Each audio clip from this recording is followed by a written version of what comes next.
Hi, welcome to my channel. இன்றைக்கி நம்ம சேனலில் என்ன ரெசிபி பார்க்க போகிறோம் அப்படின்னா, ஃப்ரெஷ்ஷான சுவையான பிரியாணி ரெசிபி தான். அதுவும் ஃபிஷ் பிரியாணி எப்படி செய்கிறதுன்னு வாங்க பார்க்கலாம். அதுக்கு முன்னாடி என் சேனலை சப்ஸ்கிரைப் பண்ணாதவங்க சப்ஸ்கிரைப் பண்ணிக்கோங்க. நான் இன்றைக்கி ஃபிஷ் பிரியாணி செய்கிறதுக்காக நல்ல பெரிய அகலமான ஒரு பாத்திரத்தை எடுத்திருக்கேன். ஸோ அதில் நம்ம எண்ணெய் சேர்த்துக்கலாம். எண்ணெய் நல்லா சூடாகணும். ஒரு 4லேருந்து ஒரு 5 இல்லை 6 ஸ்பூன் அளவுக்கு நீங்கள் எண்ணெய் சேர்த்துக்கோங்க. அதுக்கப்புறம் நம்ம பிரியாணி அரிசியை 1 மணி நேரம் நல்லா ஊற வச்சிடணும். இப்படி ஊற வைக்கிறதால அரிசி உடையாது, நல்லா நீட்டாக இருக்கும். இப்போ எண்ணெய் சூடாயிடுச்சு. இதில் ஏலக்காய், பட்டை, கிராம்பு, பிரிஞ்சி இலை எல்லாம் சேர்த்துக்கலாம். அடுத்தது இதில் வெங்காயம் சேர்த்துப்போம். ஒரு 6லேருந்து ஒரு 7 பெரிய சைஸ் அளவுக்கு வெங்காயம் சேர்த்துக்கலாம். வெங்காயம் நல்லா வதங்கின பிறகு இதில் ஒரு 5-6 பச்சை மிளகாய் சேர்த்துப்போம். காரத்துக்கு நம்ம பச்சை மிளகாய் சேர்த்துக்கலாம். ஸோ ரொம்ப ஈஸியாக, ரொம்ப சிம்பிளாகவே செஞ்சிடலாம். நம்ம சேனலில் இது வரைக்கும் அப்லோட் பண்ண வீடியோஸ் எல்லாமே ரொம்ப சிம்பிளான ரெசிபீஸ் தான். உங்கள் எல்லாேருக்கும் ரொம்ப பிடிச்சிருக்குன்னு நினைக்கிறேன். இப்போ இதில் கொஞ்சமாக உப்பு சேர்த்து நல்லா வதக்கி விட்டுருங்க. அப்படின்னா கொஞ்சம் சீக்கிரமாக வெந்துடும். இப்போ வெங்காயம் வெந்துருச்சு. அதோடு கொஞ்சம் தக்காளி சேர்த்துக்கலாம். ஒரு 6 தக்காளி அளவுக்கு சேர்த்துக்கோங்க. வெங்காயம், தக்காளி கொஞ்ச நேரத்துலேயே நல்லா எண்ணெயில் நல்லா வெந்து குழஞ்சிரும். இப்போ மூடி போட்டு மூடி வச்சிடலாம், வேகட்டும். அதுக்குள்ளே நம்ம மீனுக்கு மசாலா ப்ரிப்பேர் பண்ணிடலாம். இதில் 1 ஸ்பூன் அளவுக்கு மிளகாய் தூள், கொஞ்சமாக சிக்கன் 65 மசாலா 1 ஸ்பூன் அளவுக்கு போட்டிருந்தாலும் பரவாயில்ல, 2 ஸ்பூன் போட்டாலும் ப்ராப்ளம் இல்லை. அதோட கொஞ்சமாக உப்பு சேர்த்துக்கலாம். அது கூட கொஞ்சமாக இஞ்சி பூண்டு சேர்த்துப்போம். இப்போ நல்லா அந்த கொஞ்சமாக நீங்கள் எண்ணெயை ஊற்றி நல்லா ஒரு திக்காக கொஞ்சம் தண்ணியாக அந்த மாதிரி மசாலா மாதிரி ஒரு பேஸ்ட்டு மாதிரி ரெடி பண்ணிக்கோங்க. இப்போ நம்ம ரெடி பண்ணி வச்சுருக்க இந்த மசாலாவில் இப்போ நம்ம ஃபிஷ்ஷை ஃபுல்லாக மேக்னேட் பண்ணி வச்சிடலாம். இப்போ நம்ம இந்த வஞ்சர மீன் மாதிரி எடுத்துருக்கோம். ஸோ அதில் ஃபுல்லாக அப்ளை பண்ணி வச்சிடலாம். இது ஃபுல்லாக மசாலா நல்லா தடவிட்டு கிட்டத்தட்ட ஒரு 1/2 அன் ஹவர் நல்லா ஊறட்டும். அப்போ தான் மீன் நம்ம பொரிக்கும் போது நல்லா மசாலாவோட நல்லாயிருக்கும், ரொம்ப டேஸ்டியாகவும் இருக்கும்.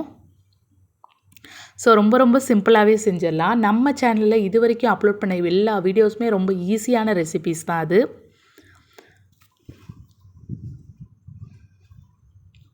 ஸோ யாராவது பிகினர்ஸ் பார்க்குறீங்க அப்படின்னா கண்டிப்பாக இதை ட்ரை பண்ணி பாருங்கள். நான் சொன்ன இன்ஸ்ட்ரக்ஷன் படி நீங்கள் பண்ணிங்கன்னா கரெக்டாக பர்ஃபெக்டான ஒரு பிரியாணி, அதாவது தம் பிரியாணி, அது ஃபிஷ் பிரியாணி சூப்பராக இருக்கும். இதை நம்ம ஒரு 1/2 மணி நேரம் ஊற வச்சிடலாம். நீங்கள் ஊற வைக்க முடியல, ஒரு 10 நிமிஷம் தான் ஊற வைக்க முடியும் அப்படின்னு என்ன நினச்சிங்கன்னா, ஃப்ரிட்ஜில் கீழே, அதாவது ஃப்ரீசரில் வைக்காதீங்க, ஃப்ரிட்ஜில் அதில் கீழே வச்சுருங்க. ஒரு 10 நிமிஷம் இருந்தால் கூட போதும். டக்குன்னு நல்லா மசாலா நல்லா இழுத்து நல்லா டேஸ்டியாக இருக்கும். இப்போ பாருங்கள், வெங்காயம், தக்காளி எல்லாமே நல்லா வெந்து வந்துருச்சு. இதோடு கொஞ்சமாக நம்ம இஞ்சி பூண்டு சேர்த்துக்கலாம். இதுக்கு நம்ம எந்த மசாலாவும் ஆட் பண்ண போகிறதில்ல. மெயின் மசாலான்னு பார்த்தோன்னா இஞ்சி பூண்டு தான். பிரியாணிக்கு டேஸ்ட்டே இஞ்சி பூண்டு தான். ஸோ இஞ்சி பூண்டு கொஞ்சம் நிறையாவே சேர்த்துக்கோங்க. அதோடு பொடியாக நறுக்குன புதினா மல்லி சேர்த்துக்கலாம். இதை ஒன்ஸ் நீங்கள் ட்ரை பண்ணி பாருங்கள். நான் சொன்ன மாதிரி நீங்கள் ட்ரை பண்ணி பார்த்தீங்க அப்படின்னா ரொம்ப டேஸ்டியாக இருக்கும். ஸோ ரொம்ப சிம்பிளாக ஈஸியாக ரெடி பண்ணிடலாம். ரெடி பண்ணிவிட்டு நீங்கள் வீட்டில் செஞ்சு பார்த்துட்டு எப்படி இருந்துச்சுன்னு சொல்லி கமெண்ட் பாக்ஸில் கமெண்ட் பண்ணுங்கள். உங்களுக்கு வேறு ஏதாவது டவுட்ஸ் இருந்தாலும் நீங்கள் கமெண்ட் பாக்ஸில் கமெண்ட் பண்ணுங்கள், நான் உங்களுக்கு ரிப்ளை பண்ணுறேன். இப்போ பாருங்கள், மீனை நல்லா ஊற வச்சிடலாம். இப்போ வெங்காயம், தக்காளி, புதினா மல்லி, இஞ்சி பூண்டு எல்லாம் போட்டு வதக்கியாச்சு. இதில் நம்ம ஒரு 2லேருந்து 3 ஸ்பூன் அளவுக்கு நம்ம மிளகாய்த்தூள் சேர்த்துக்கலாம். நம்ம மிளகாய்த்தூள் சேர்த்துட்டேன். அது மிளகாய்த்தூள் எண்ணெயில் சேர்க்குறனால கலர் நல்லா நம்மளுக்கு பிரியாணி கலர் வந்துடும். நம்ம இதில் ஃபுட் கலர் ஆட் பண்ணுறது கிடையாது. இப்போ பாருங்கள், எல்லாம் நல்லா மசாலா போட்டு நல்லா ரெடி பண்ணி வச்சாச்சு. இப்போ இதில் நம்ம தயிர் ஆட் பண்ணிக்கலாம். தயிர் கொஞ்சமாக ஆட் பண்ணிக்கோங்க, போதும்.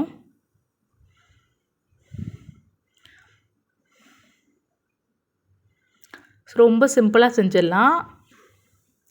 இப்போ தயிர் சேர்த்தாச்சு. தயிர் சேர்த்து கொஞ்சமாக தண்ணி ஊற்றிட்டு, தண்ணி ஒரு கிளாஸ் அளவுக்கு நீங்கள் தண்ணீர் விட்டால் போதும். ஏன்னா இது தம் பிரியாணி அப்படிங்கிறனால நம்ம வந்து இதில் தண்ணி நிறையா சேர்க்கக்கூடாது.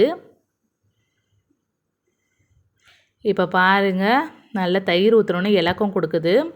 இப்போ இதை மூடி வச்சுருங்க. மூடி வச்சாச்சு. இப்போ பார்க்கலாம். ஒரு பக்கம் தோசைக்கல்லை நீங்கள் காய வச்சுருங்க. நம்ம அதில் மீனை பொரித்து எடுத்துடலாம். இப்போ பாருங்கள், நல்லா வதங்கி நல்லா சாஃப்டாக வந்துருச்சு. வெங்காயம், தக்காளி, இஞ்சி, பூண்டு எல்லாம் நல்லா வெந்து அடி பிடிக்காமல் பார்த்துக்கோங்க. அதுதான் மெயின். அடி பிடிச்சிச்சின்னா ஸ்மெல் வந்துடும். இப்போ பாருங்கள், இது ரெடி ஆகிடுச்சு. இது ஓரமாக இருக்கட்டும். நம்ம வந்து தோசைக்கல்லை வந்து மீன் எல்லாத்தையுமே பொரித்து வச்சுக்கலாம். ஸோ எண்ணெய் நல்லா சூடான பிறகு இதில் மீன்களை போட்டுடலாம். இப்போ பாருங்கள், நம்மளுக்கு வந்து இந்த மசாலா ரெடி ஆகிடுச்சு. இப்போ என்ன பண்ண போகிறோம் அப்படின்னா, அடுப்பில் வந்து இதை ரொம்ப நேரம் வைக்கக்கூடாது. ஸோ இதை வந்து இறக்கிடலாம். இறக்கி ஓரமாக வச்சுருங்க. இப்போ நம்ம வந்து மேக்னேட் பண்ண அந்த ஃபிஷ்ஷை வந்து எல்லாத்தையுமே இதில் வந்து சேர்த்துக்கலாம்.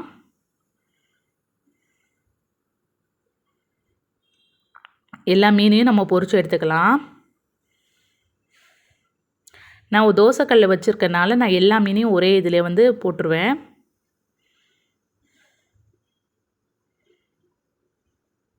ஸோ ரொம்ப ரொம்ப ஈஸியாக செஞ்சிடலாம்.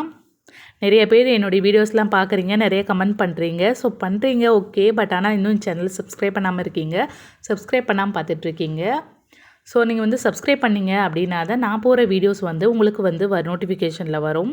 ஸோ மறக்காமல் என் சேனலை சப்ஸ்கிரைப் பண்ணுங்கள்.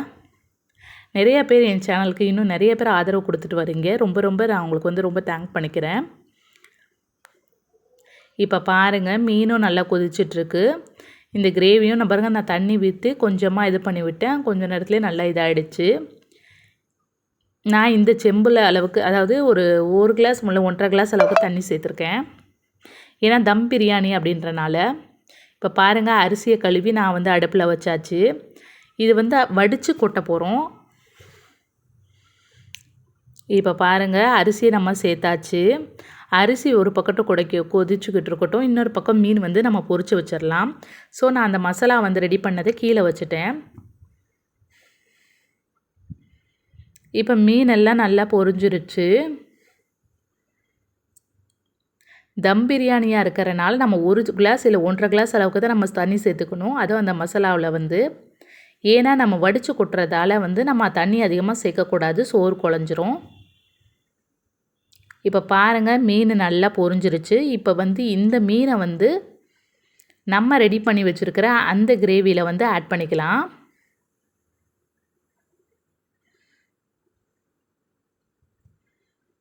பாருங்கள், நான் அடுப்பில் வச்சு எதுவுமே பண்ணலை. அடுப்புலேருந்து கீழே இறக்கிட்டேன். ஸோ இதில் வந்து அந்த மீனை வந்து அப்படியே போட்டுறேன். ஏன் இப்படி பண்ணுறோம் அப்படின்னா, மீன் வந்து உடையாமல் இருக்கும். அதனால தான். பொரித்து நம்ம போட்டுட்டோம் அப்படின்னா நம்ம சாப்பிட்ற வரையும் மீன் வந்து உடையாது. இதே நீங்கள் அப்படியே போட்டிங்க அப்படின்னா மீன் அப்படியே தனித்தனியாக நொறுங்கி போயிடும். இப்படி ஒரு வாட்டி ட்ரை பண்ணி பாருங்கள், ரொம்ப டேஸ்டியாக இருக்கும். இப்போ பாருங்கள், மூடி வச்சிடலாம். இப்போ வந்து சாப்பாடு ரெடி ஆகுதான்னு பார்ப்போம். இப்போ பாருங்கள், ஒரு கொதி தான் இதோட கணக்கு. ஆல்ரெடி நம்ம 1 மணி நேரம் ஊற வச்சுருக்கோம். ஒரு கொதி வந்தவுடனே நீங்கள் சாப்பாட்டை அப்படியே வடித்து கொட்டிடலாம். ஒரு பெரிய வடிகட்டி இல்லை பெரிய ஜன்னி சொல்லுவாங்க, அந்த மாதிரி வச்சுருந்தீங்க அப்படின்னா டக்கு டக்குன்னு அந்த இதுலேருந்து அப்படியே எடுத்து நம்ம அரிசியை போட்டுறவன் தான். இப்போ பாருங்கள், சோறு கரெக்டாக ஒரு கொதி தான் வரணும், ரொம்ப நேரம் வரக்கூடாது. ஆல்ரெடி நம்ம 1 மணி நேரம் ஊற வச்சனால ஒரு கொதி கொதித்தோடனே அரை வேக்காட்டில் நம்ம அரிசியை எடுத்துடணும். இந்த மாதிரி எல்லாத்தையும் ஃபுல் அண்ட் ஃபுல் பேஸில் போட்டுடணும். இப்போ பாருங்கள், நான் எல்லாத்தையுமே போட்டுட்டேன்.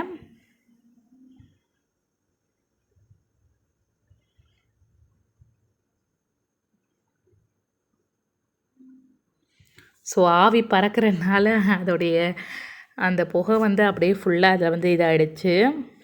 இப்போ பாருங்கள், நான் அரிசி எல்லாத்தையுமே போட்டுட்டேன் சாப்பாடை. இப்போ என்ன பண்ண விடணும்னா, ரொம்ப போட்டு கிண்டக்கூடாது. ஜஸ்ட்டு அப்படி அப்படியே தூக்கி விடணும். ஐ மீன் அந்த சாப்பாட்டை வந்து ஒரு வாட்டி இப்படி பிரட்டி விட்டீங்க அப்படின்னா கரெக்டாக இருக்கும். இப்போ நான் பாருங்கள், நான் ஒன்றுமே பண்ணலை. ஜஸ்ட் இப்படி நாலா பக்கமும் சாப்பாட்டை வந்து கிளறி தான் விடுறேன். விட்டு அப்படியே தம்மில் வச்சிடணும்.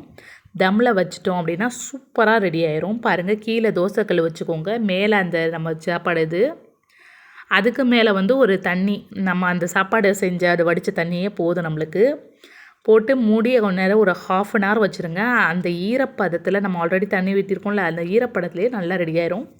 பாருங்கள், சூப்பரான பிரியாணி ரெடி ஆகிடுச்சு. அதுவும் ஃபிஷ் பிரியாணி. ரொம்ப ரொம்ப ஈஸியான பிரியாணி ரெடி ஆகிடுச்சு. ஸோ வீட்டில் மறக்காமல் இதை ட்ரை பண்ணி பாருங்கள். எப்படி இருந்துச்சுன்னு கமெண்ட் பாக்ஸில் கமெண்ட் பண்ணுங்கள். இந்த வீடியோஸ் உங்களுக்கு பிடிச்சிருந்துச்சுன்னா கீழே லைக் பட்டன் ப்ரெஸ் பண்ண மறக்காதீங்க. மேலும் என் சேனலை சப்ஸ்கிரைப் பண்ணலைன்னா மறக்காமல் சப்ஸ்கிரைப் பண்ணிக்கோங்க. ஸோ தேங்க்ஸ் ஃபார் வாட்சிங்.